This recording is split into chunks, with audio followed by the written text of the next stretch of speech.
think it's good to start with explaining who we are, who I am. I'm Gerben van Straaten. People call me Wallace as well. That's because we work with a lot of indigenous peoples. With some of them we got really close and we helped them work at business development and their little urban developments in their sections. They gave me the name Wallace, which means the great grizzly bear. It's a person that, wanders off, doesn't do any harm, but goes his own course. And that's what I wanted to do in urban development as well. Wallace is now a group of 30 companies. It's about 6 to 7 years old in this new group. And we're in sustainable urban development. That's all we want to do. And we basically do it in 3 ways. The first is very important, and that's where I really touched with Earth Charter in the beginning. It's what we call global stage. I believe that we have to go out there, talk to countries, talk to cities, talk to big companies, and inspire them, persuade them, show them how they can work with sustainability and how important it is to make the right choices. And for me, right choices really come back to what the Earth Charter teaches us or what it offers to us. The second thing that we're doing is basically the other side. So the global stage that I talked about is, let's say, think global, inspire globally. But I also believe in the fact that you have to show it too. Leadership by example means you have to do it somewhere. Urban development is in a city, is in the street, is in a neighborhood. And so that's where Wallace is strong too. We want to do those projects. We want to see that we can slowly make a difference. We want to basically leave no one behind. And of course, none of our projects is perfect, but we try to be perfect. And we use the guide of the Earth Charter and Earth Charter cities to get there. This is what we call act local. The other side is the think global. And in the middle is what we call the missing middle. It's very important for us to offer 2 things. One is knowledge about cities, big data, analysis. So that's something that we are trying to do as well, which is a new branch for us. And the other side is access to innovations. The whole world is full of small companies with great ideas for the future of our Earth, the community of life, better climate, better materials, better involvement of people. We want to have a network where we represent as many of them as we can, so we can offer solutions to the global stage if a city wants to do better, but it also offers solutions for ourselves in our projects.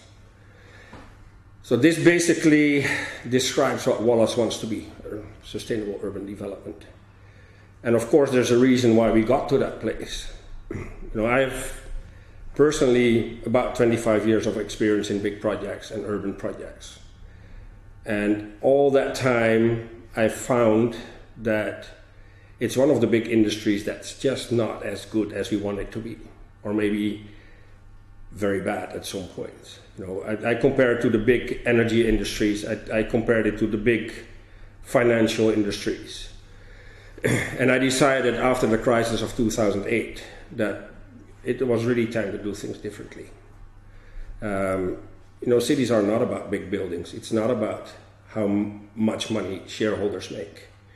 It's not about big towers and density and all that stuff. It's about how people live there, how they want to pursue their happiness, how they can co-design their own space, how they're involved in creating the future for themselves. That starts in one street, that starts in a few houses, that starts in working with your neighbors. And if we're talking about neighbors, I always love to go back to my early roots. I come from a small part of the east of Holland. And in the old days when I grew up, there was a system there that they called neighborism. Neighbors were really obliged to take care of each other. 6 neighbors on each side, in the north, in the south, in the east, in the west. They had to take care of you. And that meant that, if you had trouble with your harvest, the neighbors would take care of you. If there was a baby born, the neighbors would take care of mom and the baby. If you were sick, the neighbors would take care of a soup and came to you. And I think that's what the world needs. The other thing is I'm from Holland. Holland Netherlands used to be 40% below sea level. And now they say maybe 60% below sea level. Or if Al Gore and everybody in the climate science is right, maybe fully below sea level. But we're used to that in some parts for 2,000 years already. And it really does not help to build a dike in front of your own house. You know, you have to talk to your neighbors, you have to talk to the next village. You really have to work together. And at this day and age, we're not just below sea level, we're below carbon level, we're below energy levels. There's so many things that hunt us down that we really have to collaborate. And that's what I'd like to say, you know, we have to collaborate or die. You really have to really work together to, you know, to battle against the big problems that we have in this life. And the only thing that I know is urban development. Try to build urban communities that do really well. Try to collaborate with people in the street, with the governments, with the city, with the next business. And again, we are never perfect, but we always try to do better tomorrow. This is where Wallace is. This is where we try to inspire others. You know, this is the future of where I think urban development should go.